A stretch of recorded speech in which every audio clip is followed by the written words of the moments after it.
আম্মু, তোমার ডিম ভাপা দারুন। আম্মু, তুমি আজকে কি রান্না করবা? আজকে আমি ডিম ভাপা রান্না করব।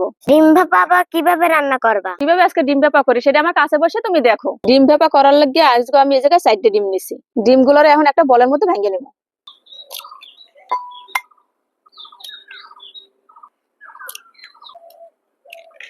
আম্মু, এখন কি করবা? এখন এই ভাঙা ডিমের মধ্যে কতগুলো মশলা দিয়ে নিব। হাফ চা চামচ পেঁয়াজ রসুন বাটা, মরিচের গুঁড়ি, লবণ, সব মশলার সাথে ডিমটারে এখন ভালো করে ফেটাই নেব। ডিমগুলো ফেটানো হয়ে গেছে। এদিকে একটা পুডিং বক্সে আমি তৈল মাখাই লইছি। এখন এই ডিম ফেটানোটা পুডিং বক্সে ঢালিয়ে দেবো। বিসমিল্লাহ। এখন ডিমটারে বাপে সেদ্ধ দিয়ে দেবো। ডিমটা কিন্তু বাপা দেওয়া হয়ে গেছে। আর ডিমগুলোর কিন্তু এই কিউব করে কাইটে লইছি। ডিমটারে বাজার লেগে একটু হলুদ মাখাই লমো। লবণটা যেহেতু আগে দিয়ে এটা বাপা দিয়ে লইছি, এই জন্য আর লবণটা দিলাম না, খালি একটু হলুদ মাখাইয়ে ডিমটারে বাজি করে লমো। তৈলটা গরম হয়ে গেছে, আর গরম তৈলের মধ্যে ডিমটা দিয়ে দিব। বিসমিল্লাহ। আলুটাও ভাজা হয়ে গেছে, আর আলুটা কিন্তু ভাজতে ভাজতে 80% সিদ্ধ হয়ে গেছে। এই যে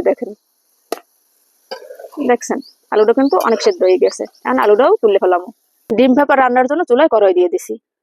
তৈল, পেঁয়াজ রসুন বাটা, আদা বাটা, হলুদের গুঁড়ি, মরিচের গুঁড়ি, জিরা গুঁড়ি, পরিমাণ মতো লবণ, সব মশলাটারে এখন একটু ভালো করে কষাই নেবো।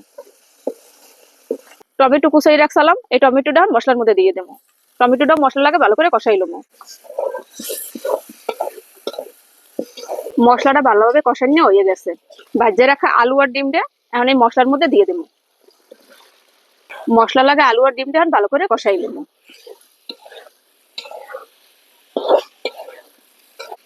আলু ডিম মশলা লাগে কষানো হয়ে গেছে। এখন পরিমাণ মতো মৌ দিয়ে দেবো। ডিম তরকারিটা একটু ঝাল বাড়ানোর জন্য একটু ঝালমরিচ কুচি দিয়ে দেবো। সবশেষে দেবো ধনিয়া পাতা কুচি। 2 মিনিটের জন্য আবার একটু নাড়াচাড়া করে জাল করে নেবো। ডিম ভাপা রান্নাটা কিন্তু হয়ে গেছে। এখন ওটাই ডালিয়ে নেবো। বিসমিল্লাহ।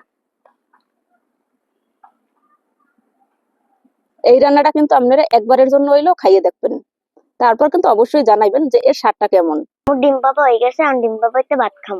2 পিস ডিম, 2 পিস আলু। এখন খাওয়া শুরু করি। বিসমিল্লাহ। আম্মু, তোমার ডিম ভাপা দারুন। দর্শক, ডিম ভাপা রান্না করে আপনারাও খাইয়ে দেখেন।